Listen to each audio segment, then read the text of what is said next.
அதிகாலை வலையொலி காட்சி நேயர்களுக்கு கல்பனா தர்மேந்திராவின் அன்பு வணக்கம்.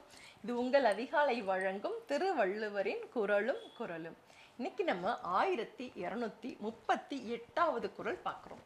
இந்த குறள், முயங்கிய கைகளை ஊக்க பசந்தது பைந்தொடி பேதை நுதல்.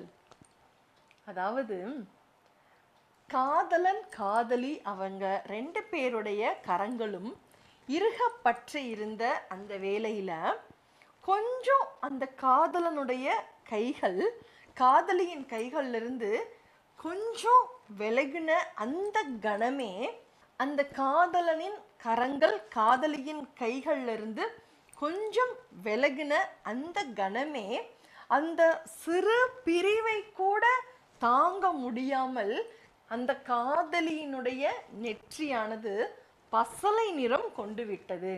அப்ப என்ன இதுல இருந்து தெரியுதுன்னா, அந்த கரங்கள் கொஞ்சம் விலகின அந்த பிரிவையே காதலியால தாங்கிக்க முடியாம நெத்தியெல்லாம் நிறம் மாறிடுச்சு.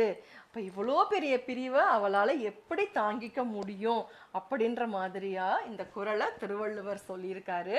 முயங்கிய கைகளை ஊக்க பசந்தது பைந்தொடி பேதை நுதல் அப்படின்னு. மீண்டும் ஒரு குறளில் சந்திப்போம். இது உங்கள் அதிகாலை வழங்கும் திருவள்ளுவரின் குறளும் குறளும். நன்றி. குறளும் குறளும் உலக பொதுமறையாம் திருக்குறள். காணத் தவறாதீர்கள் அன்பு நெஞ்சங்களே. ஒவ்வொரு நாளும் ஒரு திருக்குறளோடு உங்கள் அதிகாலையை உற்சாகமாக தொடங்குங்கள்.